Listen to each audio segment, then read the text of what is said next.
Amigos do Pop Fan TV, ano novo, vida nova, mais do que nunca uma nova temporada se inicia para todos nós depois de um 2020 muito difícil.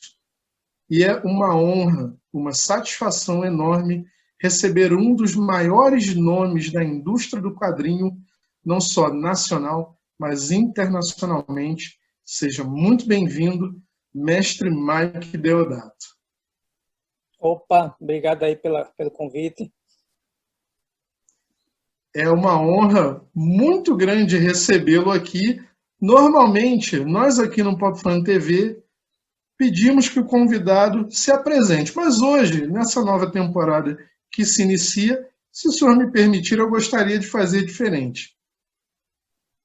Ok. Deodato Taumaturgo Borges Filho. Mike Deodato. Bom, já é conhecido do grande público que, no ano de 1963, você chegou ao mundo com um grandioso personagem trazido também por seu pai ao mundo, Flama. Como foi exatamente para ti essa coincidência feliz de vida e trajetória pessoal e profissional? Então, assim, é uma coincidência, né? Mas eu fui criado assistindo os programas do Flama no rádio. Eu lembro de estar ouvindo a história e ficar imaginando a cena que ele estava descrevendo, né, no episódio e tal.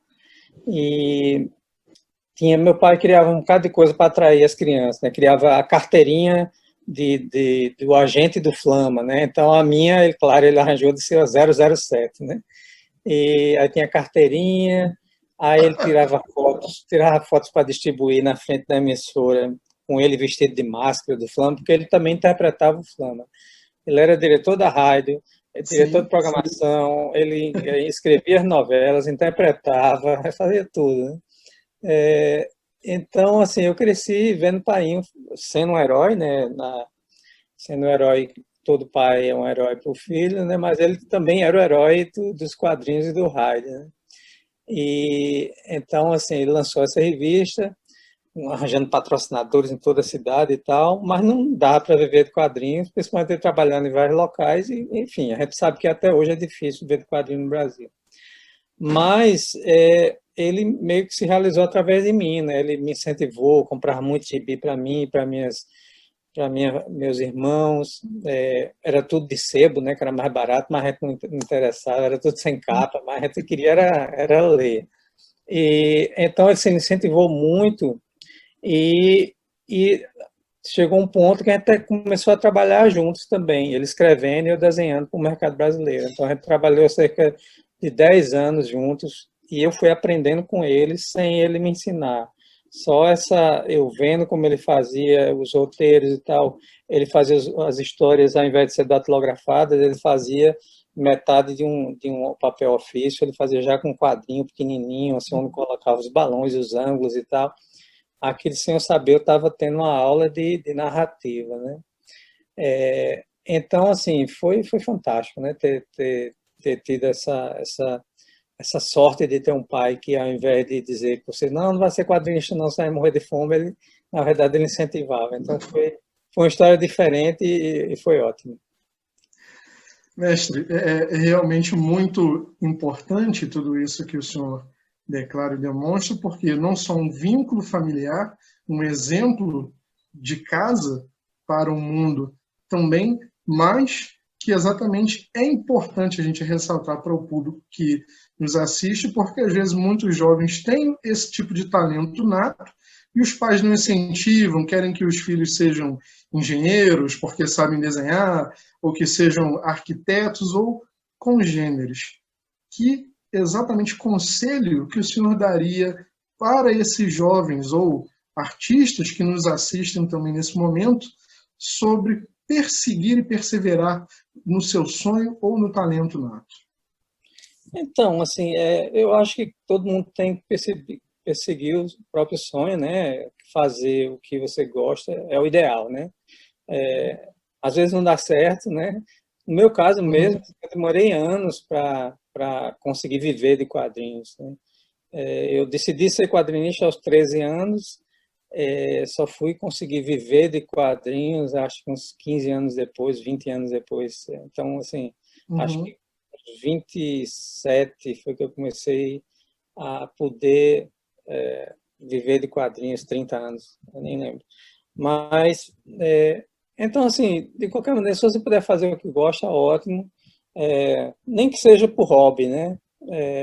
Às vezes você pode Uhum. fazer até uma outra coisa que você não gosta, mas serve para você sustentar o seu sonho e tal. Enfim, na situação ideal a gente faria somente o que gosta, né? Eu tive essa sorte, mas de qualquer maneira, para quem está começando, para quem é jovem, eu só quero, assim, tudo que você aprender, você vai, se você quiser fazer quadrinhos, por exemplo, tudo que você aprender, você vai poder usar em quadrinhos. Qualquer coisa, assim, mesmo se tem criança rebelde, né, que não gosta de estudar, quer largar os estudos, eu não recomendo, porque assim tudo você vai poder usar e tem e serve como plano B também, caso o quadrinho você ame quadrinhos, mas o quadrinho não lhe ame de volta. Então, por exemplo, eu sinto muita falta de ter tido aulas de anatomia. Eu nunca pude ir numa Uhum. escola de quadrinho, que não existia, nem tinha condições. Hoje em dia, só na minha cidade, que é uma cidade pequena, tem 2 escolas de quadrinho. Tem a internet, onde você pode, enfim, ter cursos online e tal.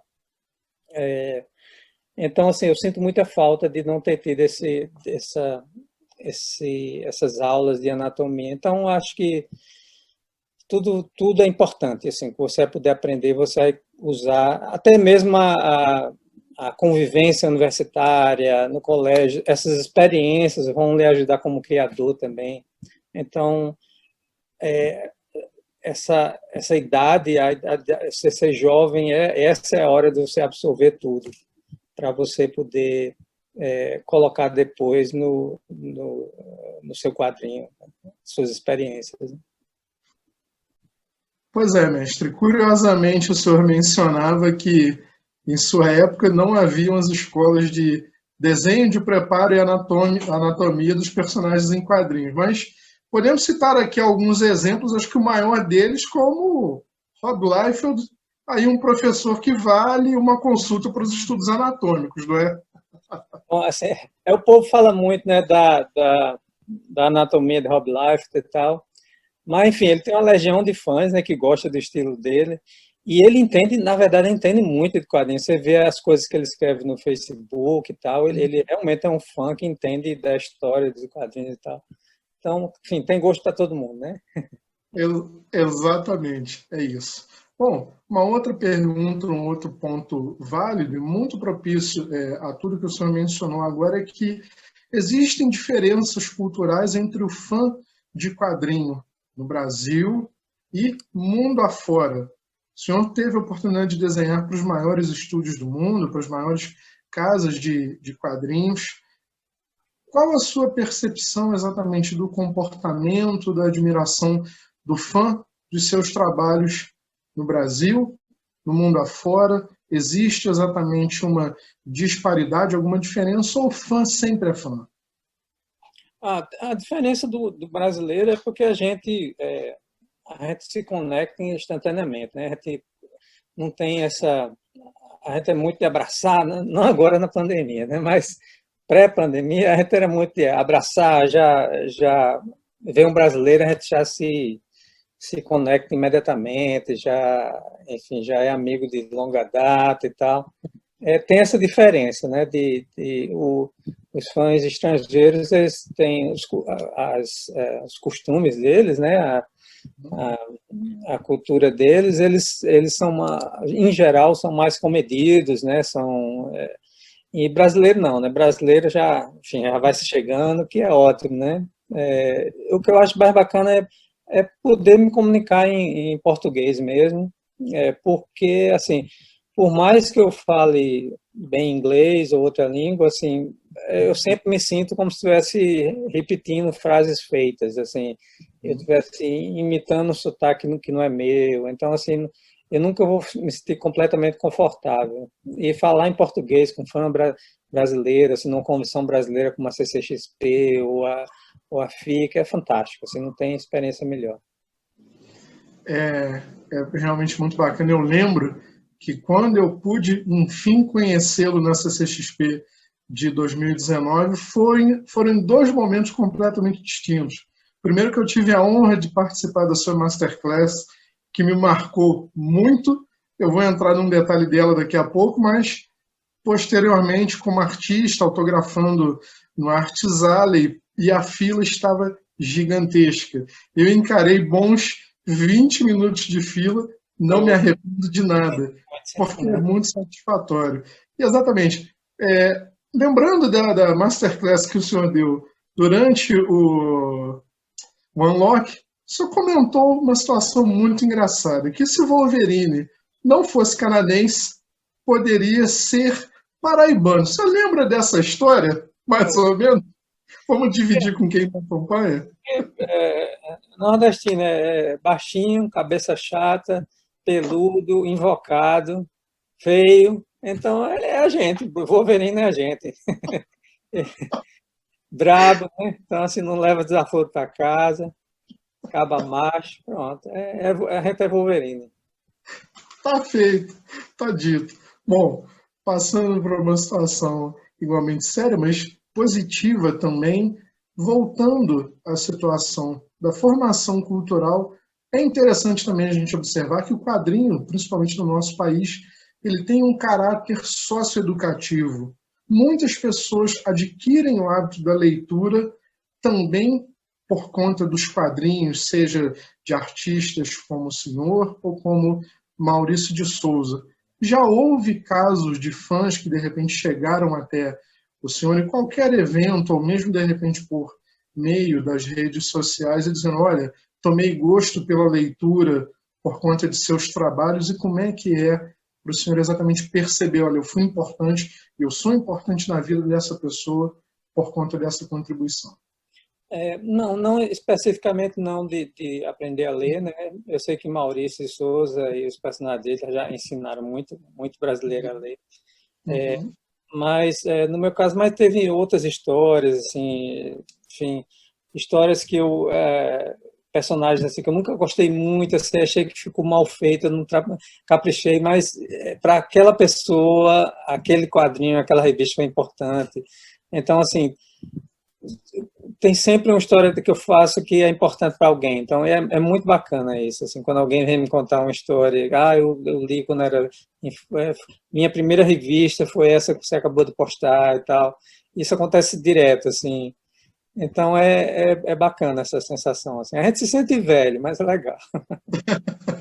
Jamais, jamais, de forma alguma. Bom, aqui atrás de mim eu tenho na tela improvisada do nosso estúdio também uma outra obra muito interessante da sua carreira, que é o cartoon pelo traço de Mike Deodato. Como é que é exatamente essa mudança de marcha, de repente criar elementos mais adultos, mais firmes no traço, na característica, e de repente aceitar esse desafio de escrever e desenhar para um outro público? Assim, o quadrinho mais caricato, o desenho mais caricato, assim, sempre, na verdade, sempre fez parte da minha história, mas, enfim, eu nunca fui muito divulgado, mas no começo da carreira eu era chargista de um jornal local, criei vários personagens humorísticos também, junto com meu pai, o Carcará, Bilu.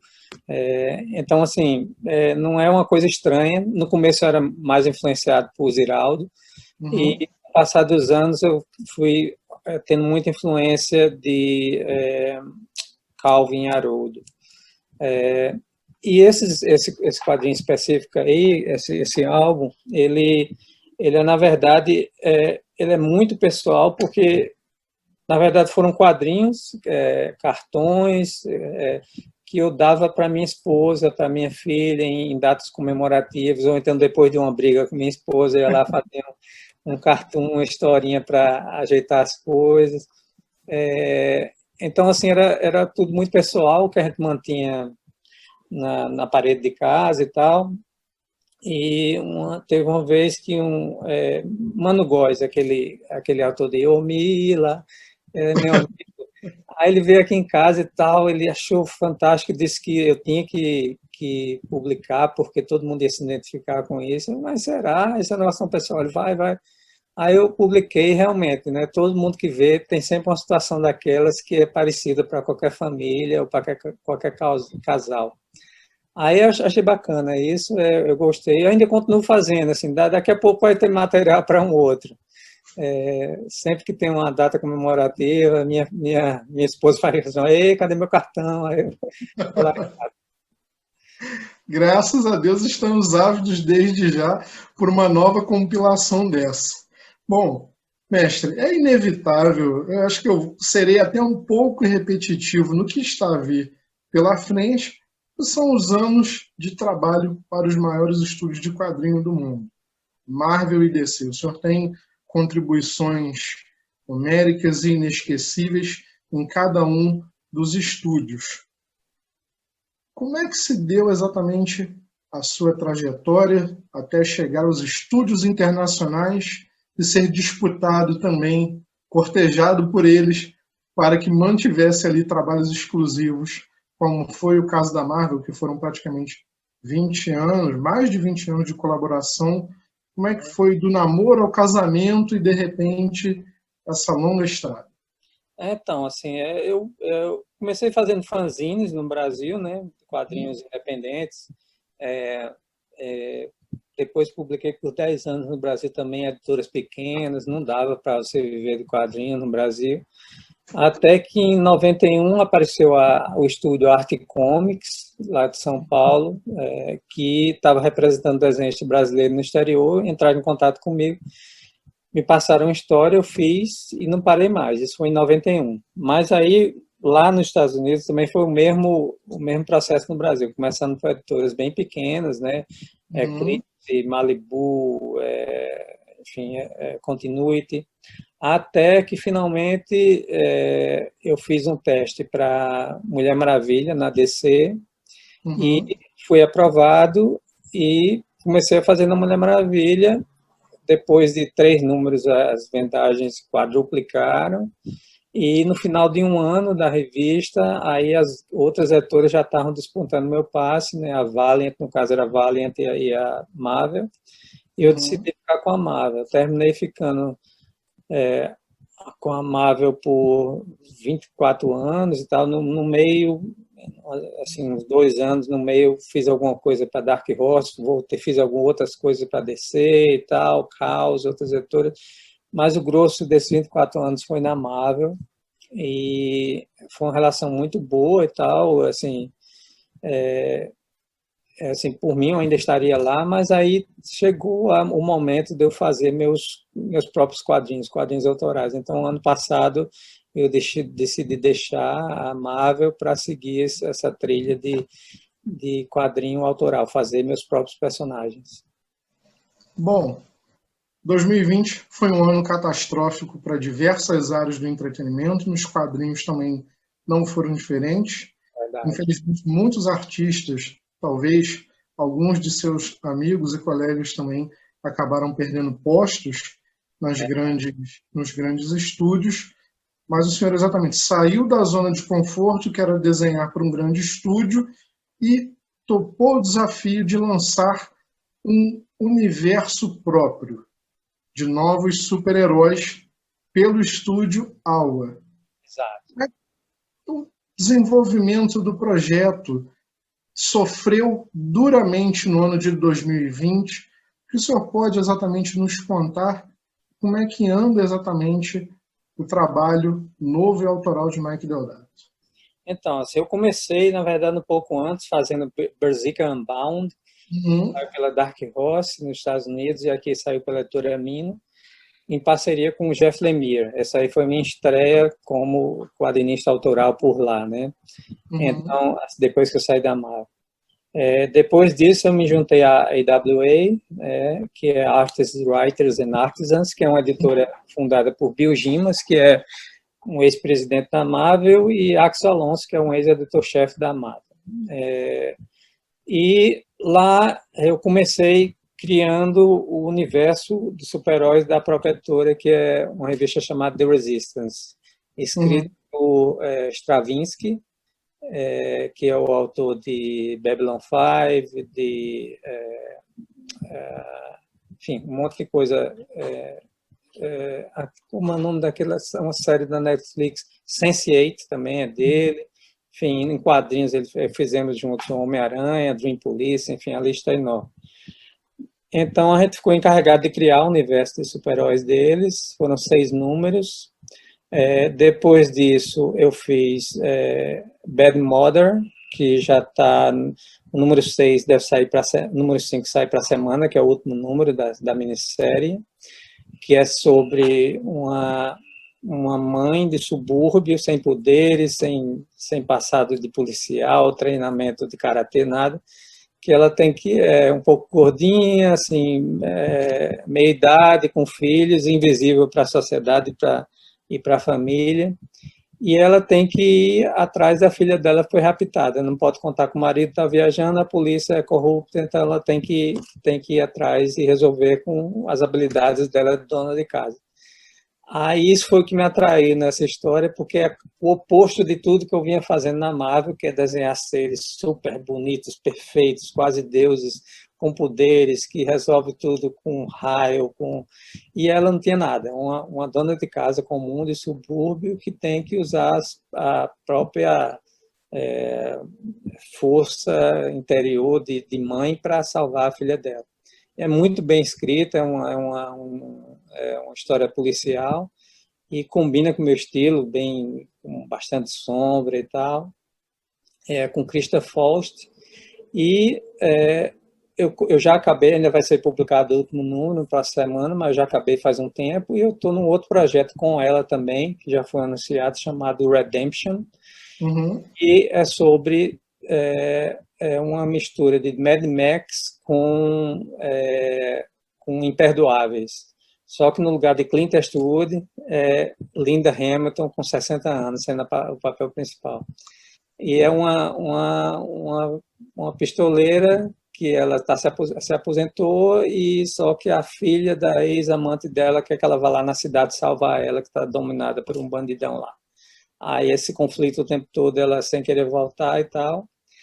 E também é muito interessante porque é isso, papéis, são personagens que não são comuns no quadrinho, né? Senhoras de idade, mulheres, enfim, sendo protagonistas da história, e muito bem escritas. É parte também uma continuação do que Axel Alonso já vinha fazendo na Marvel há muito tempo, né? A diversidade, incluir a diversidade nos quadrinhos da Marvel, né? A Riri Williams, que foi anunciada agora pela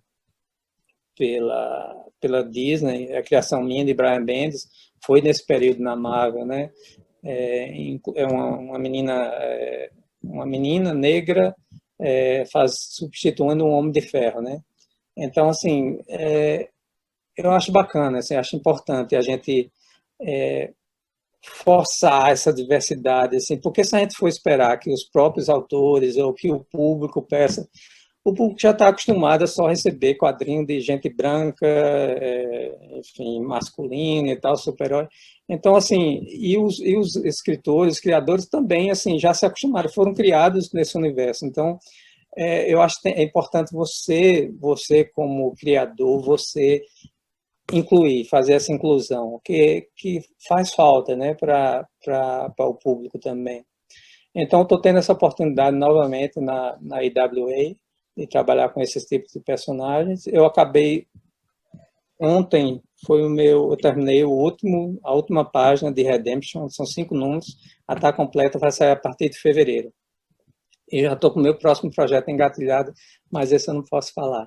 Mas é bem diferente de tudo que eu já fiz também, com crítica social, sátira, assim, é um projeto bem diferente, se passa no futuro, é só o que eu posso dizer.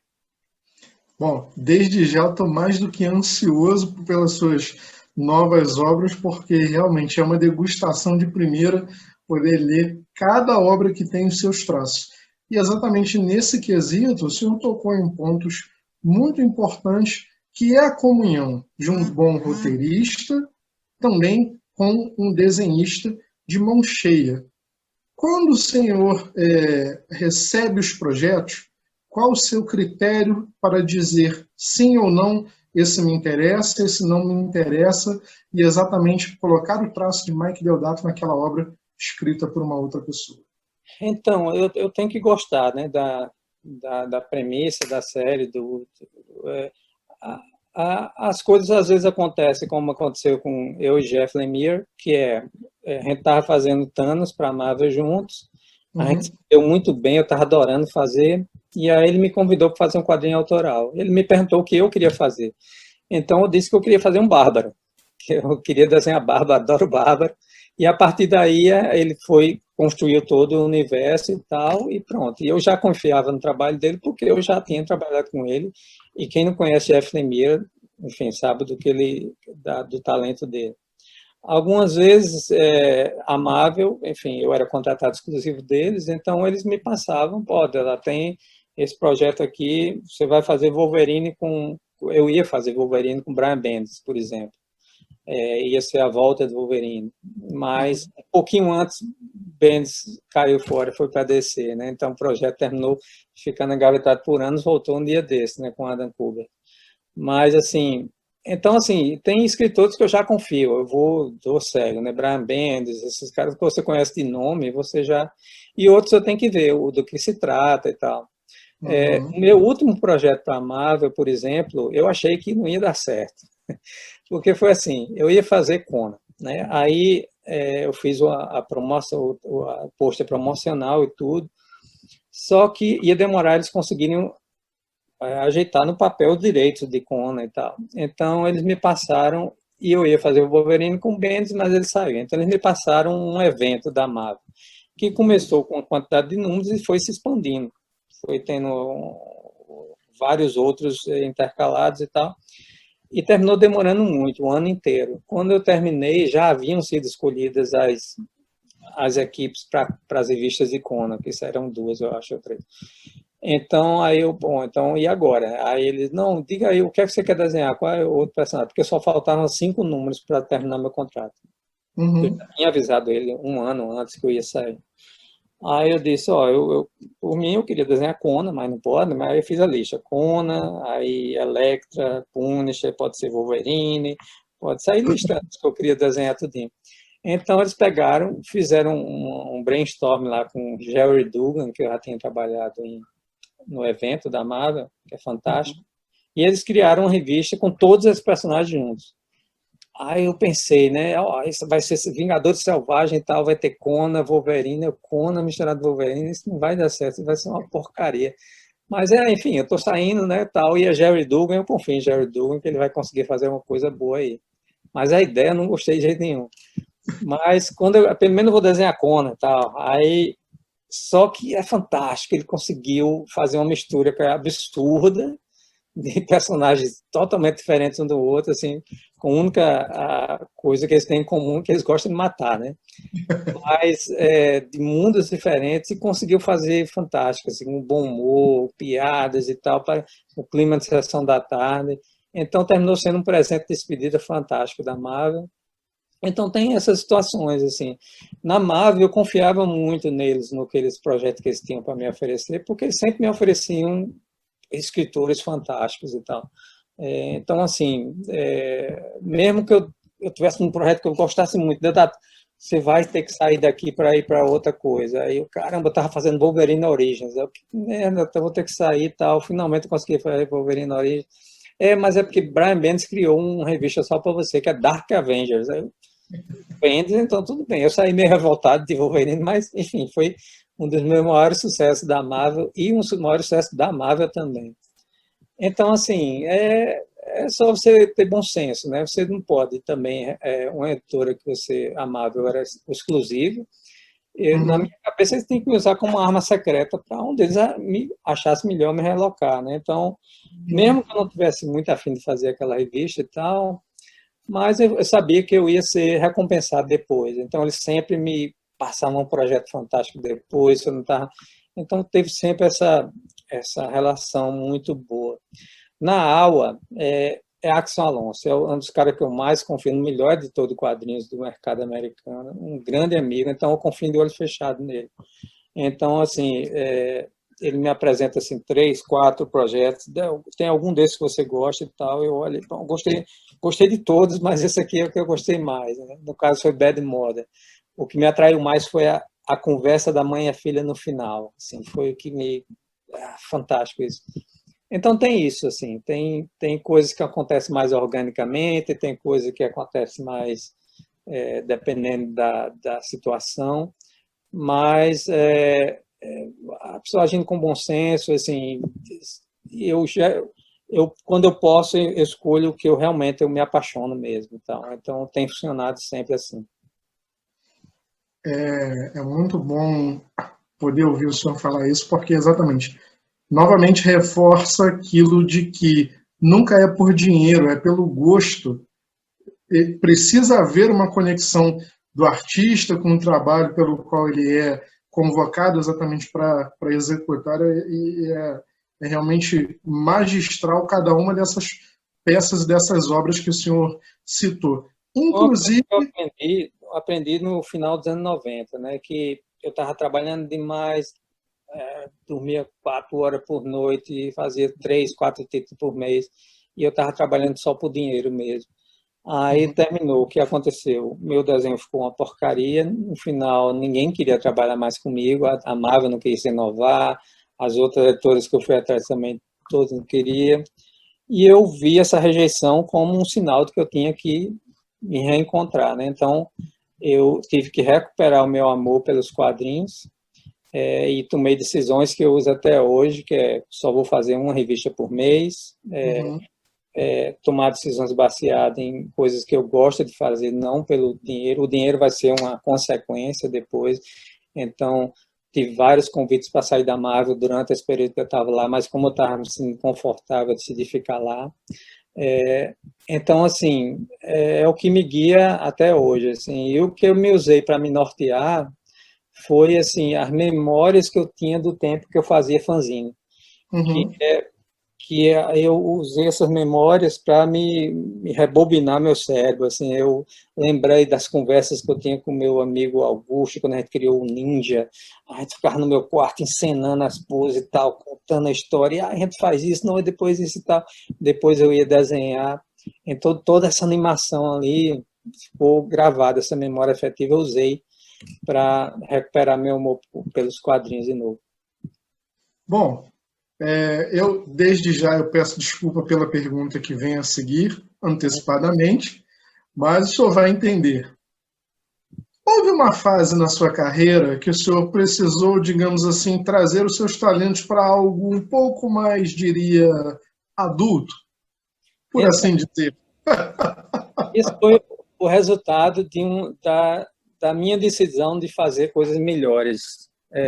Assim, quando eu decidi que eu não ia pegar muitas revistas de uma vez só, que eu ia me concentrar, que eu ia refinar meu trabalho, então aconteceu, por exemplo, eu recebi um convite para fazer, acho que era uma minissérie da Batgirl, ou era Catwoman, acho que era Catwoman, para DC. Isso no começo do ano 2000.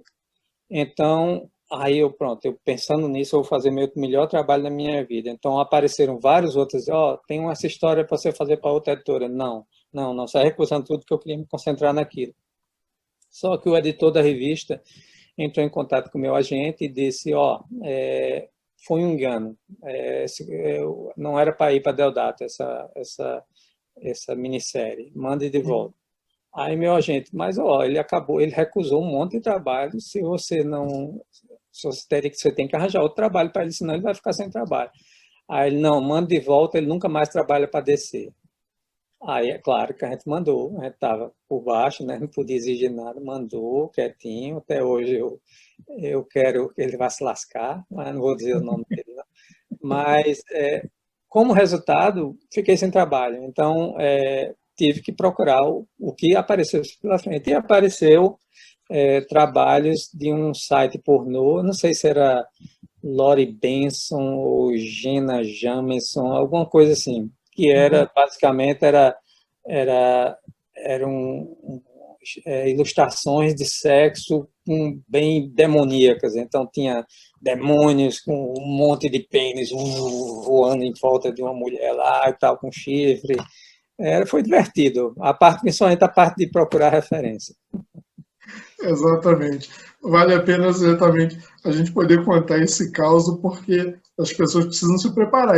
Assim como os altos, existem os baixos na carreira, mas que também ensinam belíssimas lições, como foi o caso que o senhor mencionou.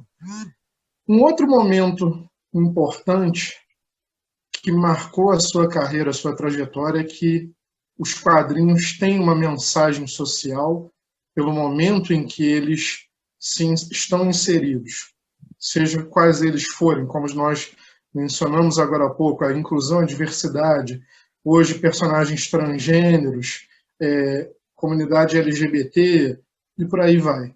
Mas em 2001, uma das suas obras mais bem lembradas de todos os tempos é a tristeza de todos os heróis da Marvel, mas principalmente Capitão América, no atentado às Torres Gêmeas.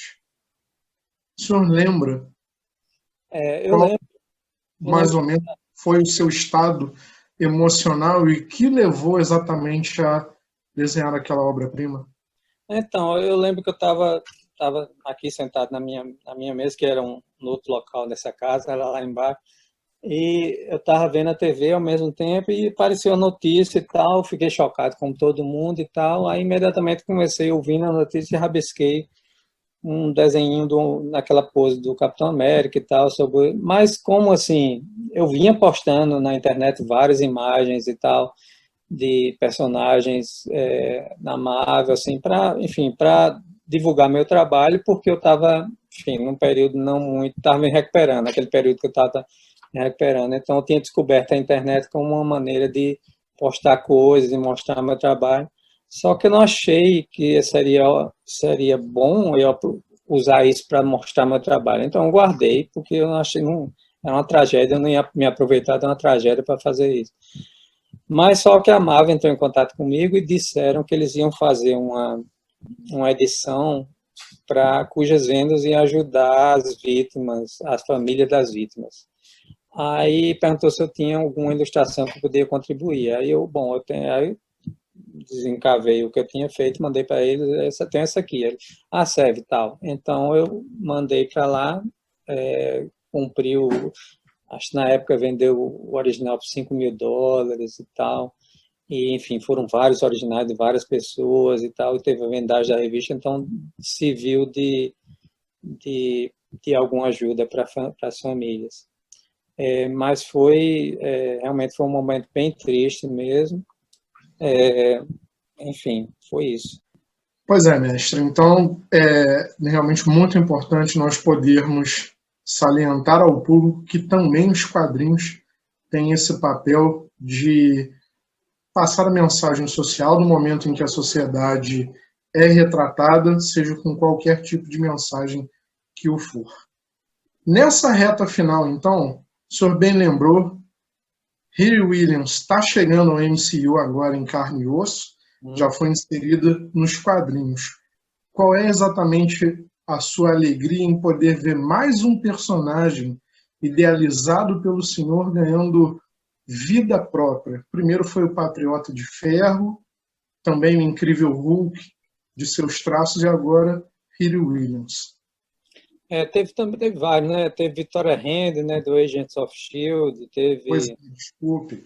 Artemis, de Mulher Maravilha, enfim, mas assim, o orgulho é muito grande, né? Assim, ver o meu nominho lá, né, passando rapidinho, correndo assim lá, eu dou um print screen, né, porque ele passa muito rápido, mas é muito bacana isso, assim, ter contribuído para esse universo e tal, e ver meus personagens tomando vida em outro tipo de mídia. A única parte que não é muito boa, que é um dos motivos que eu estou fazendo carreira autoral, é porque é só isso. Você já minha filha querendo entrar ali, eu acho.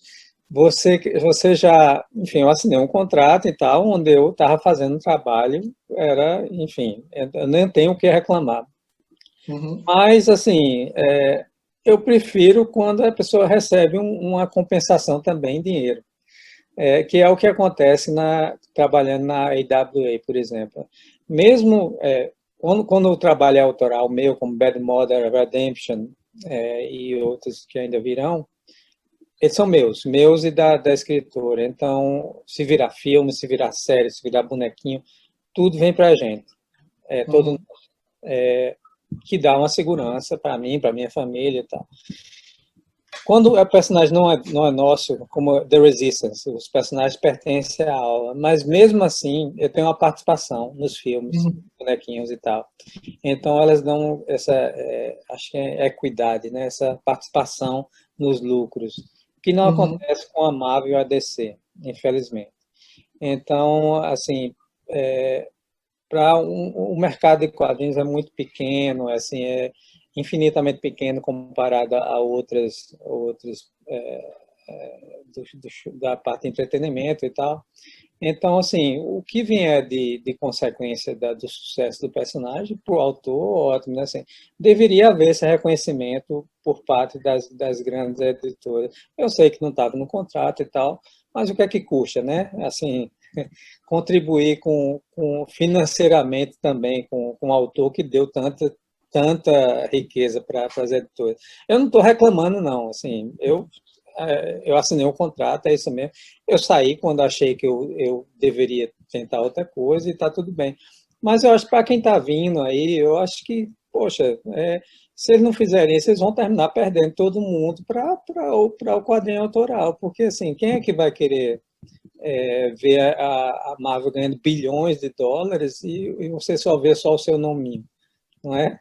pois é. Mas, veja bem, não estou reclamando, não. Estou só dizendo um dos motivos porque eu estou agora na... Quando você vê Berserk Unbound virar uma minissérie na Netflix, sabe que eu vou estar contente e vou estar rico também. Deus lhe ouça e assim nós esperamos também, mestre. Bom, então, antes de eu terminar, eu preciso fazer também aqui justiça, porque eu não comentei de um dos maiores momentos da sua carreira, que foi o prêmio Autopsy Award por Thunderbolts em 2009, a edição 120, mais especificamente. Thunderbolts, Hum. sinônimo de orgulho, qual a expressão que o senhor usaria para essa grande equipe? Então, Thunderbolts é um trabalho que eu fiz com o Warren Ellis, que é um autor que eu admiro muito o trabalho dele. Um dos meus melhores trabalhos foi Thor, que eu fiz com ele, e Thunderbolts eu achei fantástico, assim, a ideia. Então, ele conseguiu tirar o pior de mim, né? Porque é um grupo de bandidos, né? Fazendo coisas horrorosas e tal. Então, ele conseguiu tirar o pior de mim, que eu fiz uma coisa bem, assim, as cenas ficarem bem horrorosas mesmo, no bom sentido. Então, assim, é um dos quadrinhos que eu tenho muito orgulho de ter feito. Por conta dele, houve Dark Avengers, que é baseado na mesma premissa. Então, assim, eu realmente me orgulho muito daquele trabalho. Para a gente terminar, então, vamos fazer um ping-pong. Eu vou dizer aqui alguns nomes e vou lhe jogar logo aqui uma sugestão. Então, vamos lá. Personagem que foi mais difícil de transpor da cabeça para o papel. Rapaz, foi o que mais me deu trabalho foi o Patriota de Ferro, porque não foi só eu junto, foi eu, Tom Brevoort e Brian Bendis, a gente quebrando cabeça para descobrir a maneira de ficar mais ridículo, porque é ridículo que eu nem. Então eu fiz várias versões, uma capa que era bandeira americana e tal, eu fiz pelo menos umas 7 versões dele, até a gente concordar numa delas. Acho que foi o que mais deu trabalho. O melhor vilão que o senhor, se pudesse, desenharia de novo todos os dias. Rapaz, eu gosto muito do Osborn, Norman Osborn. Eu acho que eu criei uma identidade nele, colocando Tom Lee Jones como o ator, né, entre aspas, e eu gostei muito de ter feito. Melhor roteirista com o qual o senhor já trabalhou? É difícil. Ah, é difícil, assim, mas, caramba, bom, o melhor da semana passada foi Krista Foster. Perfeito. Excelente resposta. A mítica, a Mulher Maravilha, quando o senhor adentrou a DC, vendeu mais pelo traço ou pela diminuição do biquíni? Rapaz, isso aí então era a época, né? Todo mundo queria ver um negócio mais erótico, mais sensual. Você vê os quadrinhos da Image também, era tudo na mesma base. Então, acho que foi uma combinação de ambas. Também teve muito poder que eu coloquei, né? O quadrinho da DC na época, e o da Marvel também, a Marvel sofreu quando saíram os 7 para Image, né? Então tava aquele desenho antiquado, sem graça. Os únicos que tinha algum poder mesmo, as forças, era Adam, que eu lembre, né? Que Adam Kubert e Andy Kubert. Ron Garner ainda estava começando a engatinhar assim, o estilo dele, mas estava muito descaracterizado, assim, sempre sem força. A DC também, aquela pasmaceira e tal. Então eu quis trazer toda aquela energia da Image, aquele poder, aquela sensualidade para e caiu na minha mão Mulher Maravilha. O que eu pegasse na mão ia acontecer aquilo. Então eu joguei tudo que eu podia para transformar numa revista naquele poder que eu via na Image